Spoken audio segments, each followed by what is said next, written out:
I'll wait for the thumbs up. So I'll officially say good morning. Good morning, good to see you again. It's been 2 weeks. Was a pleasure to hear Tom give some exhortations from the Psalms, but we are back in the pastoral epistles. 1 Timothy chapter 3, we're going to be reading verse 8 to 13. So verse 8 to 13. Likewise, deacons must be reverent, not double-tongued, not given to much wine, not greedy for money, holding the mystery of the faith with a pure conscience, and let these also first be tested, then let them serve as deacons, being found blameless. Likewise, their wives must be reverent, not slanderous, temperate, faithful in all things. Let deacons be the husband of one wife, ruling their children and their house well. For those who have served well as deacons obtain for themselves a good standing, great boldness in the faith which is in Christ Jesus. And we'll probably go a little bit further than that, but for now, it's 8 to 13.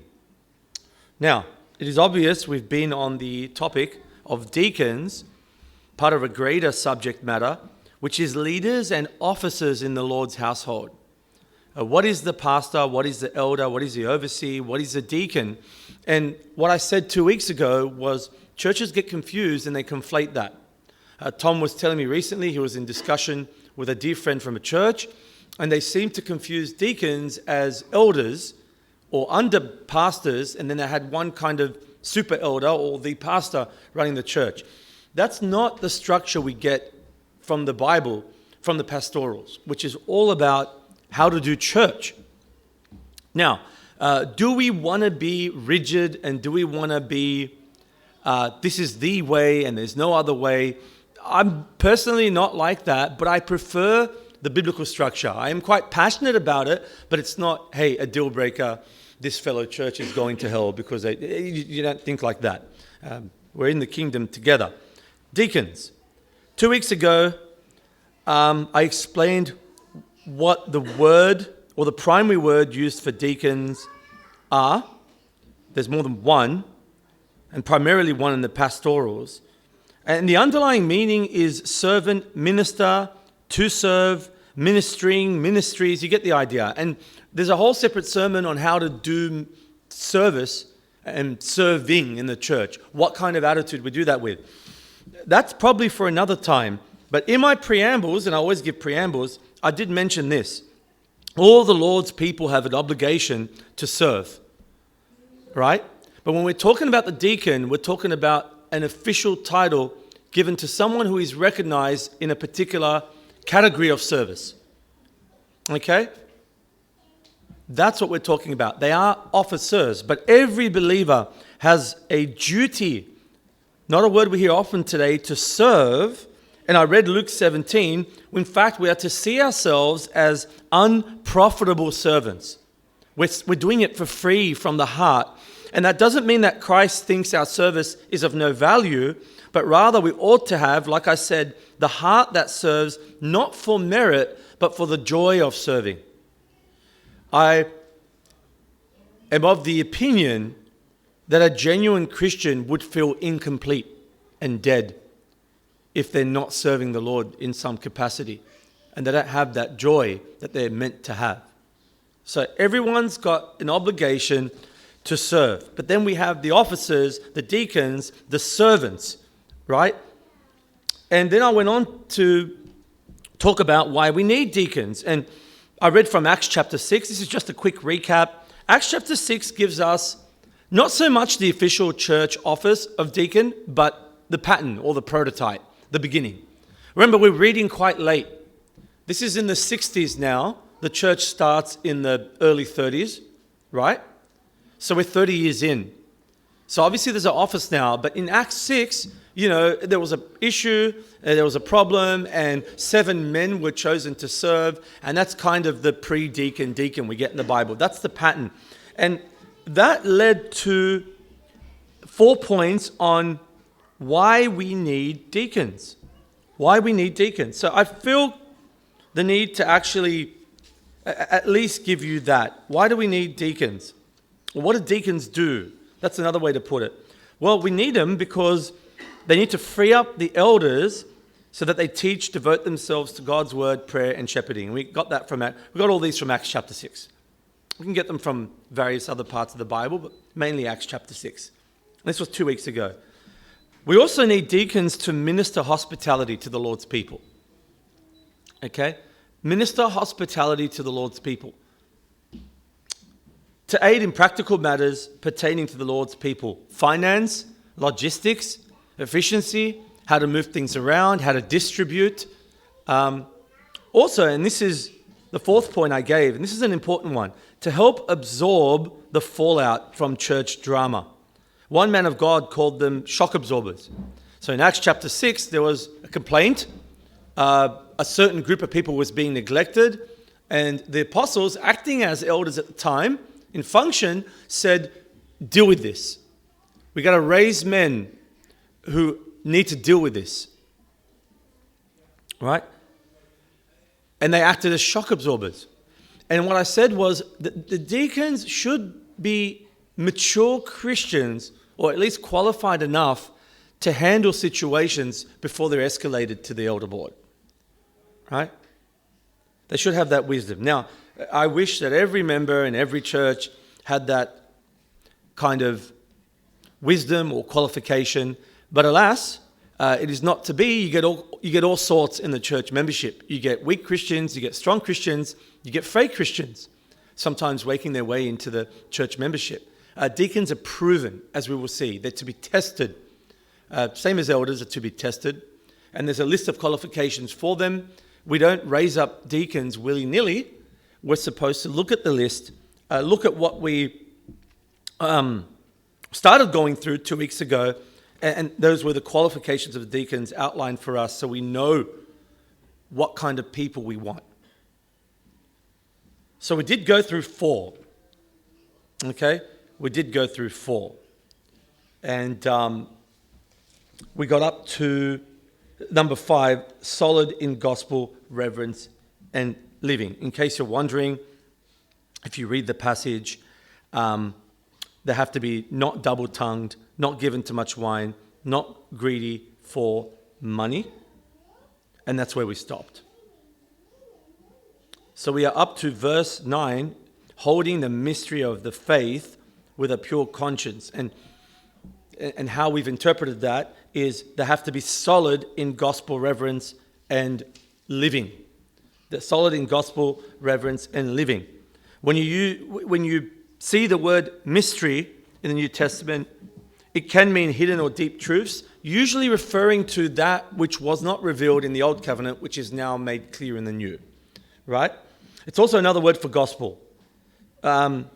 We can interpret the verse this way: holding the hidden or deep or wonderful truths of the faith with a pure conscience. What does it mean, pure conscience? Right? That suggests that they hold the gospel truly and firmly.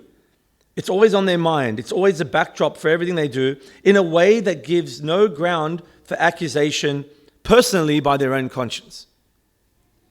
Right? These are people who hold the gospel message in high regard, who hold the truths in the Bible in high regard, and their whole life is dictated by these truths. They don't see the gospel or church as a side issue or something they do in the week or something to do to gain, recognition or something to do to tick a box. It goes deeper for them. Usually these are the people who will naturally serve, whether they're given an opportunity to or not. Did you get me? These are usually the people who have a heart to serve, whether you ask them to or give them the opportunity to or not. They have a high view of gospel reverence for their Lord, reverence for the message. And you see they're always finding ways to serve God and by extension his people. And they do so with a pure conscience. Right? They don't do it in a way that they can be accused primarily in this verse by their own conscience or even by others, as we would read later on. 2 Corinthians 1:12 is a good parallel. Paul says, our boasting is this: the testimony of our conscience that we conducted ourselves in the world with simplicity. And that doesn't mean dopiness. That means that's the opposite of deceit, in truthfulness, in sincerity. So we conducted ourselves in simplicity, truthfulness, godly sincerity, not with fleshly wisdom, but by the grace of God and more abundantly toward you. And he says this is a testimony of our conscience. My conscience is clear in this area. I wasn't deceiving. I wasn't self-seeking, and I was genuinely sincere in my service. There's a deacon. They've got to be solid in gospel reverence, gospel living, to the point where they, with Paul, can say, look, I'm doing my best, my conscience is clear, I'm sincere, and I'm far from deceptive. And this permeates every area of their life. You can recognize a heart of service or one who is gifted in the service. And again, those are the people you want serving as deacons. They're going to be, they tend to be the most reliable people. They tend to be the people who want to first please God, then please man. You put them anywhere, they're serving the Lord. It's just a different way of saying what I've been saying. So that's qualification number 5. We did have not given to wine, not violent. We did have reverent, double-tongued, not given to wine, greedy for money. And now we have solid in gospel reverence and living. Now, we move on to verse 10. It says this, let these also first be tested, then let them serve as deacons, being found blameless. There's that word again, blameless. That's a synonym from the elder qualification listed in Titus 1, 6-7, right? But let me point this out first. There's got to be some sort of scrutiny or testing. How do you test someone in this manner? You observe them, you talk to them, you pray about them. Usually these are the kind of people who shine, right? Let me repeat this then. It is a mistake to prop up anyone and everyone on a whim to the office of deacon. And there are churches who do that. We've got a new convert in the church. We don't know much about him. He seems like he's on fire or she's on fire. Bang, let's put them in an office. Let's make them a deacon. Let's make them a youth minister. That's not that. It's not like we're making them a pastor. Even I would say it's a mistake to put them on a ministry like IT or ministering to children. Sunday school always seems to cop this type of treatment. This person, they're on fire, they're a Christian, put him in the Sunday school. No, they're teaching your children. They have authority over your children. They're teaching your children. They've got to love and serve the Lord's babies. In essence, Jesus had a very loving and high view of children, right? And looking after children and cultivating children. And so deacons are to be tested. Again, we have the litmus paper, we have the qualifications, we know what they're supposed to be. Here's a list for us. So we take our time and we review, or obviously, some things will always slip through the cracks, but we do our best to scrutinize for these traits, and then we nominate and then we ordain deacons and deaconesses in the case of our church. So firstly, there must be scrutiny or testing. We don't lay hands on anyone hastily. That's what Paul said to Timothy. All right? Now, we're not sure, again, if Paul is referring to a formal test or informal observation. Either way, like I said in the preambles, no, I didn't. Look, we're not looking for perfection. No one's perfect. You're going to find something in everyone. We're looking for direction. We're looking for life pattern. We're looking for attitude. Attitude, to me, is worth more than action, right? If I see a person doing everything but with a rotten attitude, that's a disqualifier.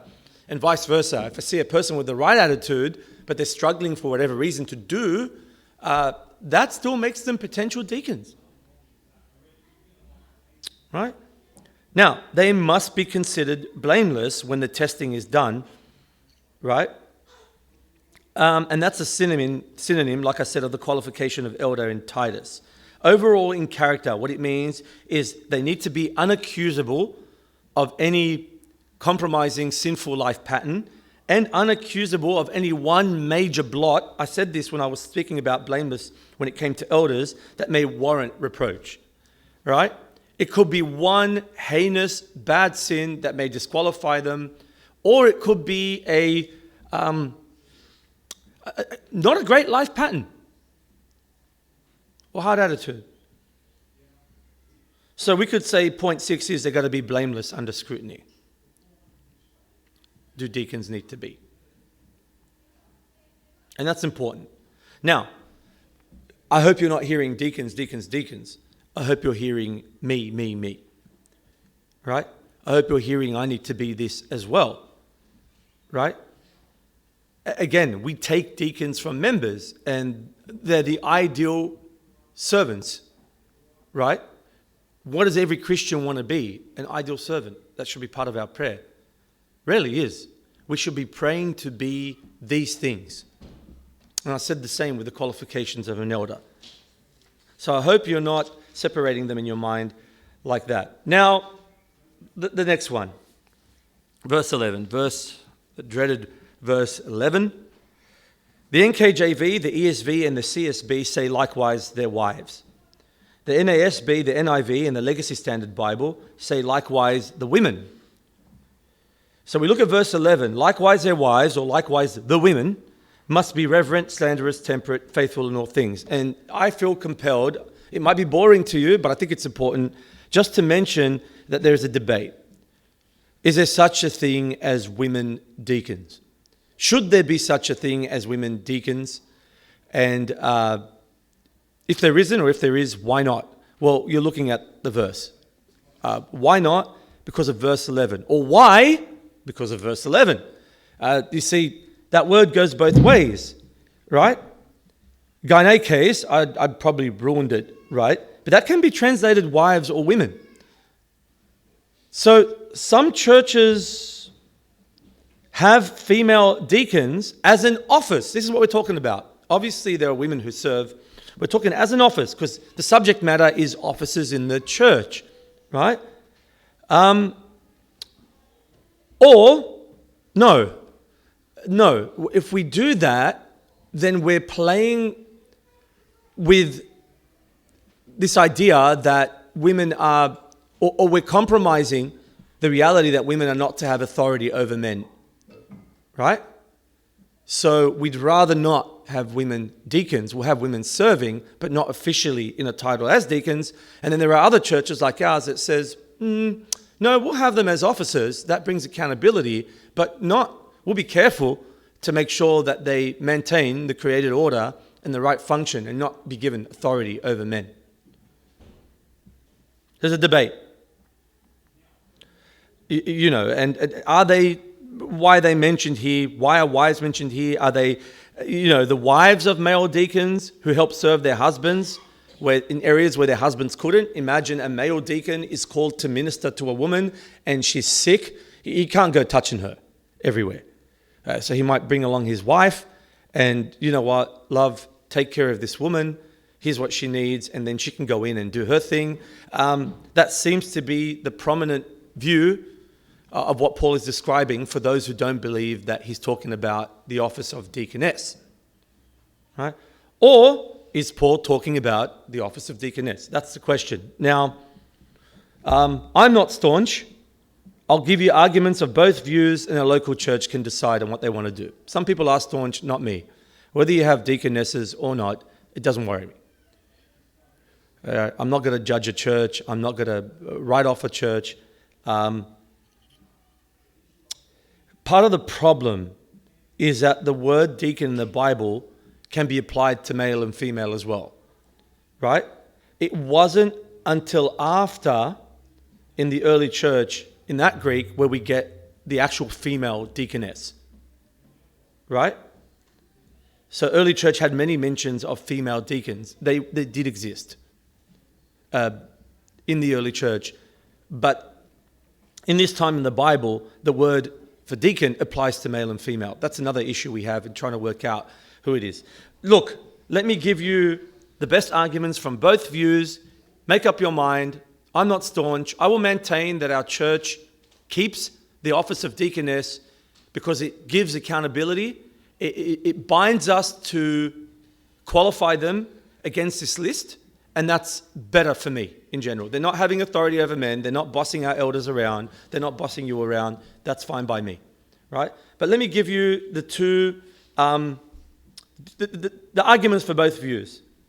Okay, the wives' view. The wives of male deacons. These are wives. The word should be translated wives. These are the people who say they are wives. And they go to Acts 6. Look, if you look at Acts 6, we know it's not talking about this type of deacon, but it is a pattern. It is a pre-deacon deacon. And guess what they were? They were men.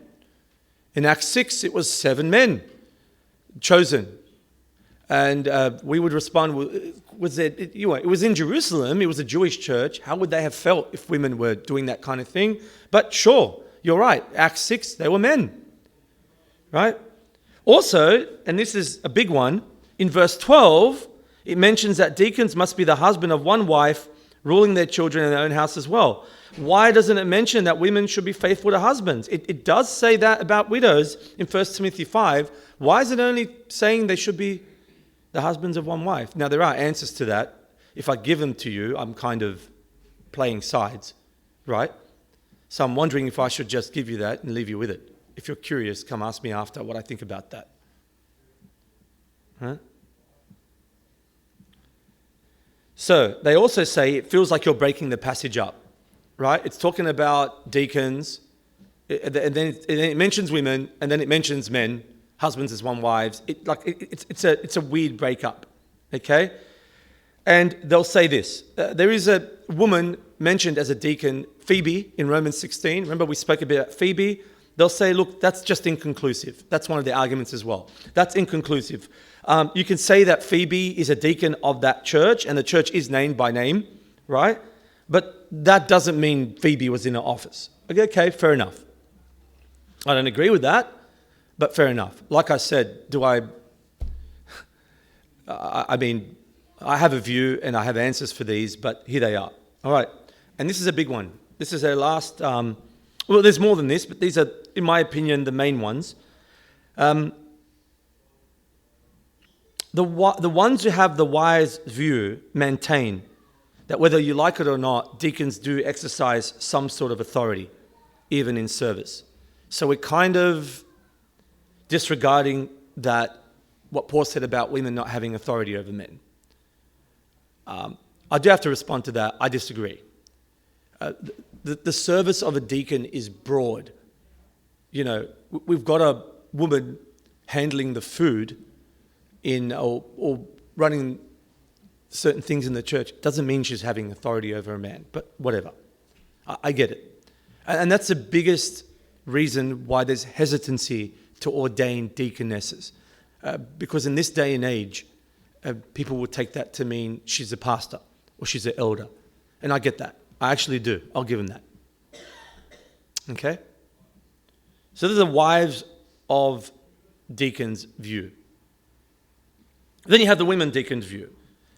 And the biggest one there is, well, okay, let's say they are the wives of men who have to serve, and the men can't serve, so then the women help them out. Why aren't there qualification then for elders' wives? Because they'd be doing that as well. They'd be serving and helping elders out in ways elders can't, because elders still did serve. They didn't just teach and study, they shepherded. So why aren't their wives mentioned? And the reason is because you can't have a woman pastor, so there's no qualification for women mentioned there, but you can have a women deacon. And that's a big one, right? So it's more likely that Paul is talking about qualification for women deacons, because this section is talking about officers, and he doesn't say anything about elders' wives. Why mention deacons' wives? It just doesn't make sense. That's a big one. They also say the adverb, likewise, suggests a distinct group within the same category, deacons. But the other side can counter that as well. You have to understand there's a bit of back and forth. So I'm playing devil's advocate as well. Trying to be as neutral as I can, but the fact is I'm not. I have a view. All right? We also say that there are parallel structures in verses 8 and 11. These instructions to women, which you're about to receive, look like qualifications for doing ministry. For someone who's actually doing ministry officially. because of the parallels in the passage. They'll also say there's no qualifier, there's no definite article. Definite article is like the. So when it says likewise the women, the is not there in the original language. It's either likewise wives or likewise women. And they say well, that's kind of awkward. That seems a bit funny. And then there's Phoebe again. Remember what I said about Phoebe. In Romans 16:1, Paul commends Phoebe, who was the letter carrier. Remember? She carried the letter and she was clearly affiliated with the church of Cenchrea as a servant of that church. Now, if it just says, Phoebe, my fellow servant, all right, she's a servant. When he says she's a servant of the church in Cenchrea, that somehow means that her position as servant is attached to the church in Cenchrea. So what do we say? We say Phoebe was called a deacon and it's attached to this church, so deaconesses? And the other side will say, nah, you guys are pushing it, you're stretching it. Calm down, sit down. We're like, okay, man, leave Phoebe alone. And they say, no, Phoebe was a fellow servant, word, and all that kind of stuff. We just go back and forth. So, I don't know. I have my view. One more thing for the women deacon view. If this is a funny one. In verse 12, right? Verse 12, there is a reference to husbands, all right, one wife, ruling their children and ruling their house well. All right? If the teammate of the husband is in view, why isn't there a reference or a qualification to their devotion to their family lives? All right? Maybe Paul had women in mind who were free from child rearing or homemaking responsibilities. And that's a big maybe. That's not the strongest one, but it's a possibility. I don't know if you understood that. The idea is, okay, if their wives are in view, shouldn't it be included that they're devoted to their families as well? And, along with their husbands? Or could he have just mentioned husbands? Here it is. Because deaconesses were often women who were free from their homemaking responsibilities or childbearing responsibilities. Single women. All the single ladies. Right? So, there you go. So, regardless whether or not it's wives or women, they have their own qualifications. Make up your mind. Our church has opted to go with the women view. So, we have deaconesses. We hold them accountable. I'm fine either way.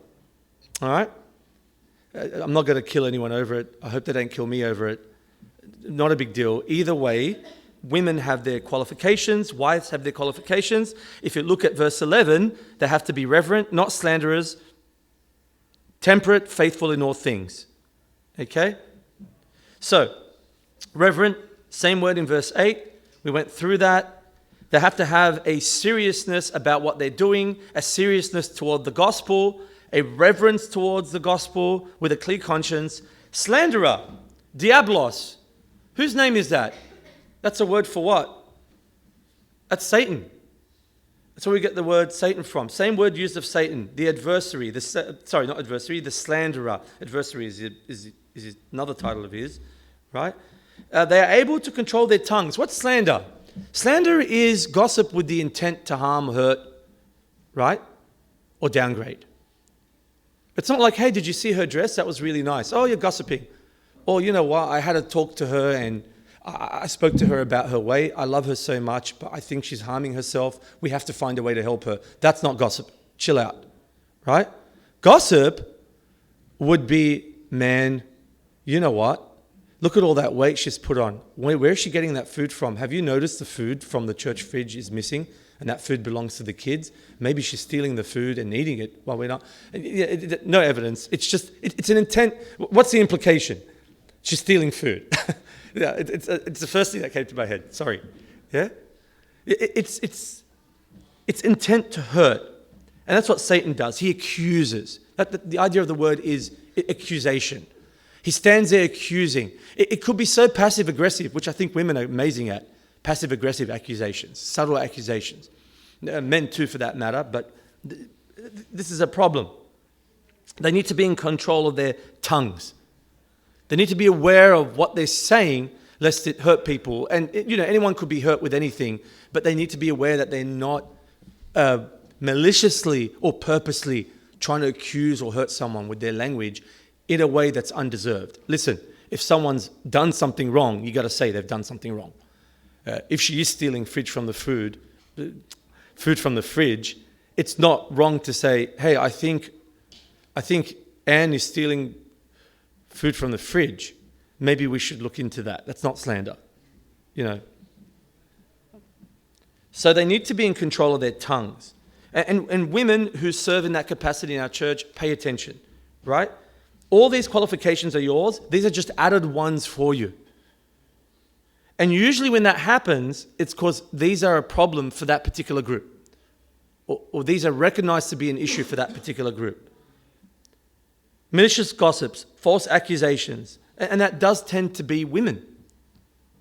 Sorry to say. That's what they tend to do. Gossip, talk, kind of stab each other in the back.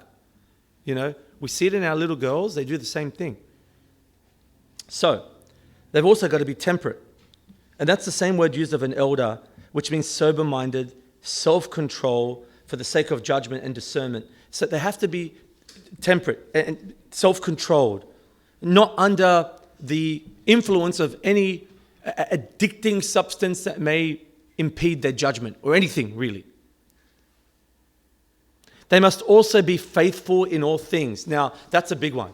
That's a general requirement that indicates she's trustworthy in all things. You can look at this woman and say, you know what? As the pattern of Christian living, she's an example of that. She's faithful in all things. I can trust this person.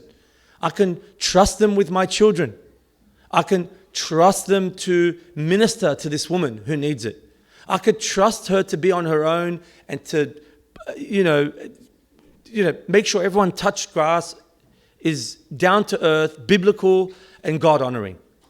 She's got to be faithful in all things. And that includes, we could say, this is a counter to one of our pro-women arguments. That could include her family life. There it is.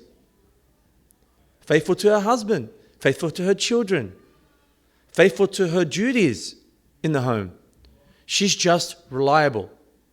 The kind of woman you'd give a letter to and trust her to take it to Rome in good conscience. Kind of a Phoebe. All right? Trustworthy. Then we move on to males, which is a problem.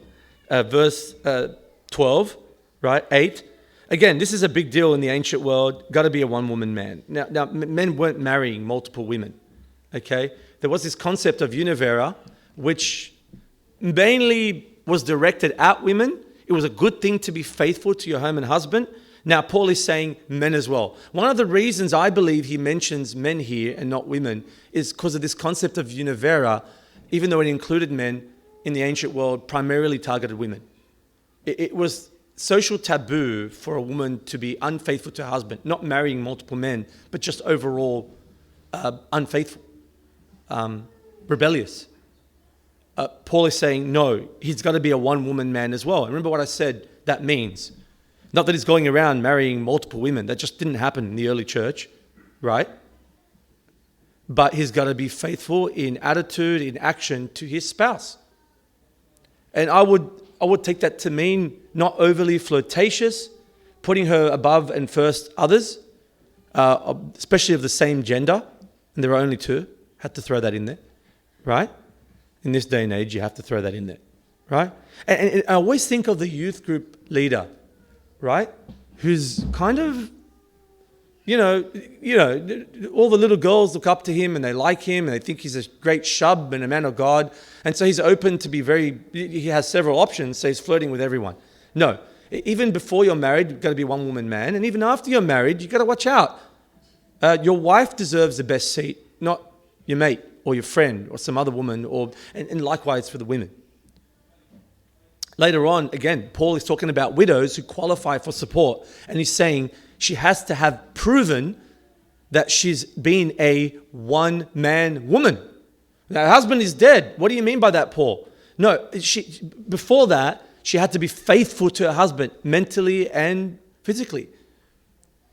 Not flirtatious with other men, not always thinking another man is better than her husband, not always thinking he could do it better, not always actually devoted to her husband as an act of will, not emotion. Bible doesn't generally deal with emotions, doesn't care about your feelings. They come as a natural, organic overflow from the act of will, from the obedience that we are told that we have to have. So it needs to be a one-woman man, faithful to his marriage in attitude and action, devoted mentally and physically to his wife. Got to also manage children and the household well. You see why the advocates of the wise view have a problem with this. Men are the managers, and men can be one-women men. Right? So there you go. There's some clout, not clout, what do they call it? Yeah, clout in your direction. So he's got to manage the children and household well. This is often overlooked. A deacon must be a good manager all round in his life. Children, possession, servants, which would include employees today. What does it mean to manage your household well? What's the standard we're looking at? It would imply that if a deacon had children he couldn't control or rebellious children, like we discussed with the elders, his children have to be faithful, he has to manage his house well. That would imply he's disqualified. Yeah? Or even their possessions. To manage your house well would include your possessions. If a deacon is a bad steward, that might even disqualify him. You know what I mean by bad steward? Very unwise in spending the Lord's money, which has been entrusted to him. Everything you possess is the Lord's. He's given it to you. He's loaned it to you. You're the steward. You're the servant. And he's just bad at managing it or selfish with it, disqualified from being deacon.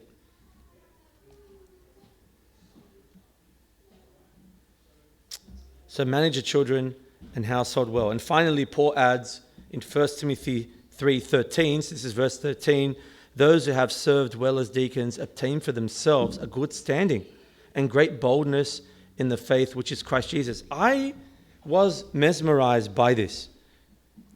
You know what? Elders are given warnings, right? Double blessings, but double warnings. If you don't do this right, you're in trouble. But what he says about the deacons, those who've served well obtain for themselves a good standing, an elevated pedestal. Imagine, if you serve well as a deacon, in Christ's mind, you are elevated. Is that talking about reward? They will be exalted by God if in their humble and godly service, and not only exalted by God, I reckon respected by their fellow brethren. This is the kind of person you give your respect to. They attain for themselves a good standing, which means greater reward from God, whether temporal or eternal, could be either or, and greater respect from your fellow brethren. All right? They also, and this is the part that mesmerizes me, they gain tongue twister. They gain great boldness in their faith. What does that mean? That seems to mean they gain assurance, confidence, right? Because they're serving faithfully and it's recognized by all, and they're not doing it for that reason, they gain greater assurance, greater confidence in their faith. To be able to defend it and to be able to validate themselves as believers. That's what he seems to be saying. So how precious is a faithful deacon, both for others around them and for themselves? How precious is a faithful believer overall? Remember, don't just think deacon, right? So what I gather from this is this. If I'm a faithful servant, deacon or not, right? Not only would that increase, and that's with the right attitude, that's with a humility, humble attitude, that's with a reverent attitude, all these qualifications, I will not only gain greater reward, and I'm not doing it for that, that would just happen, because I'm thinking unprofitable servant, remember? Right? I will also help increase my assurance. Like Peter's language, make sure the calling of your faith, or these things, you do these things, you'll ensure the assurance of your faith.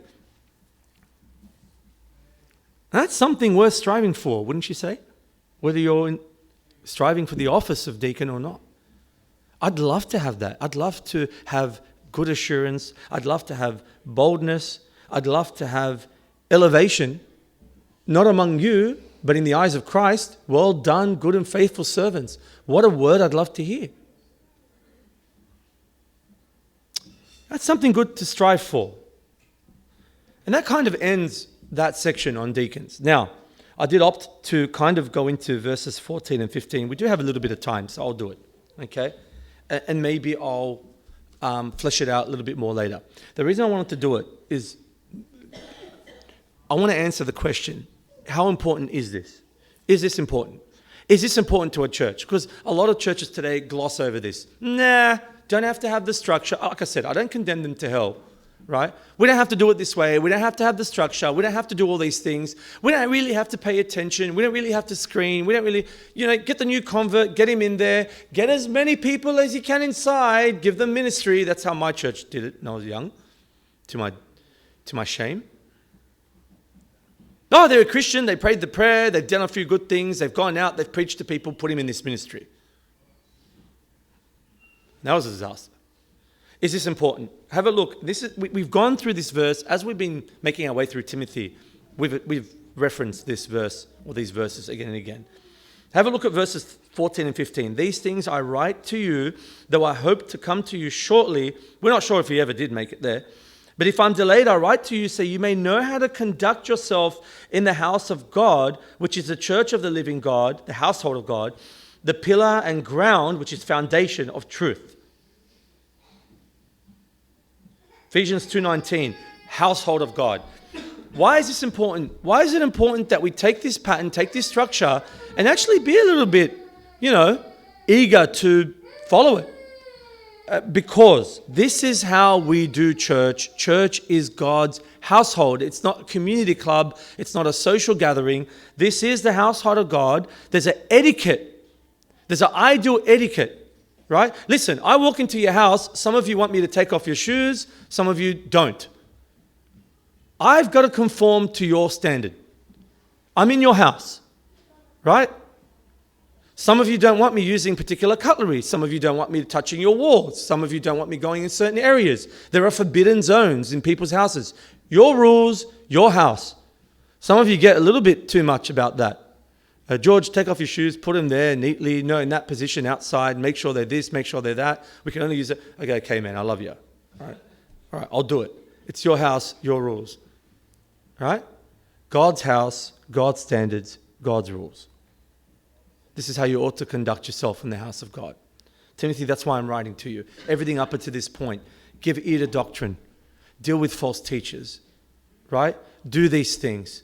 Make sure that women are behaving this way. Make sure they're dressing modestly. Make sure they're not putting it over men and disordering God's ideal template. Right? Make sure these are your elders. Make sure this is what they look like. And your deacons, make sure this is what they look like. And their wives or their women, whatever you want. Make sure this is what they do. And I'm writing these things to you. I sent you there to fix God's household. Do these things. This is why I'm writing to you. I may never make it. I want to come to you. This is how you ought to conduct yourself. God's household is the pillar and foundation of the truth. Take this seriously. The church belongs to the living God. It's his family, his house. Not evangel. It's his body. It's his house. It's purchased by his blood. In Acts 20, he told the Ephesian elders, shepherd the church of God. He purchased it with his own blood. It's precious. Make sure you do a good job. And we're in Ephesus now. Clearly something went wrong. They done gone messed up. So here we are again. And see the church as it upholds his truth. It's the light shining in the dark. By the way, verse 15. The church is a pillar and ground of truth. That's Catholic quote 101. You got to listen to the church. It's a pillar and ground of... Who said it's you? Listen to the church, pillar and ground of truth. Pillar and ground, truth. What does a pillar do, sir? Well, what does a foundation do? It holds something up. It doesn't determine truth. That's what they do. The Orthodox system, the Catholic systems, the church determines. No, it holds it up. It holds it up. It upholds it. It maintains it. It recognizes it. It doesn't define it. Do you understand? The truth is already there. The church is meant to hold it up, shine the light unto all the world, and that is why it's called the pillar and grounding or the foundation of the church, truth. It is subject to the truth. It holds it up. It declares it to everyone. Right? It safeguards it. So Ephesus, the Ephesians would have been able to visualize this well. There's a famous temple, one of the ancient seven wonders of the world, Diana Artemis. She was psycho. Look, statues are terrible and everything, but it was a wondrous temple. Still exists today, right? The Temple of Diana, 127 pillars, just over 18 meters long. Can you imagine? This is what? 2.7 meters long, maybe? This part here, the part that Elias didn't break and he fell over. It was the part that wasn't from our guys, yeah? But this is about just over 2 meters. 18 meters long, right? High, 127 pillars. Right? Ephesus would have looked at those pillars and knew exactly what Paul was talking about. The church, they were the strength, the foundation, the thing that held up the temple. The church was to be that. Those pillars. And MacArthur made a beautiful point in relation to this reality. I want to read it from his commentary. And I quote, "Although it is the collective responsibility of the gathered believers to support the word, that cannot occur unless each believer is committed to that duty." End quote. Did you get what I'm saying? Although it is a collective responsibility of the church to do that, every single one of you, that's not possible if you're not committed individually to that duty. Holding up God's word. Upholding the truth. And then he goes on to give 8 ways a believer can uphold the truth. I wish I could give it to you. We're out of time. Read his commentary on 1 Timothy. 8 ways a believer upholds the truth. Meditate on it, pray on it, defend it. He gives all those realities, and I absolutely loved reading it. It was a good refresher. We can end it there. Godliness will be the theme of the next section. The chapter breaks are a bit funny, so I'm not going to end the chapter. Remember, the chapters didn't exist. I think godliness will be the next theme. But I want to remind you of that. This is important. Church structure is important. You don't just want to behave willy-nilly. This was our contention with the old guard, with the old way the church was run.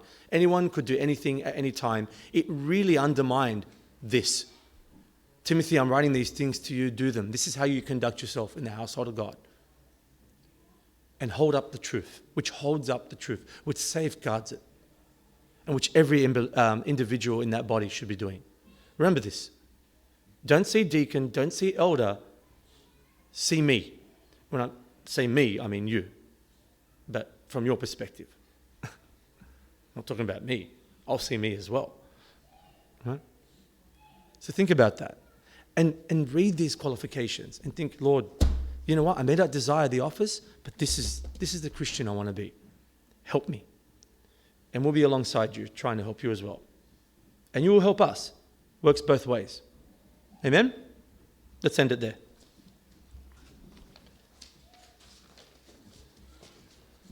Lord, we thank you. We thank you for your words. We thank you for the pattern and the structure which you've given us. We bless you for that. We don't have disdain for your created order. We don't have disdain for your rules. If anyone is struggling with them, please help us, Lord, to uplift them and to revere them, to revere your household, to revere your people, to hold up the truth, to defend it, to love it, to meditate on it, to pray on it, and to pray for one another. Thank you for this church. We have our issues, but help us to see them and help us to deal with them. There is no perfect local body, Lord. Please make us aware of our problems and help us to do what's right for your glory forevermore. Amen.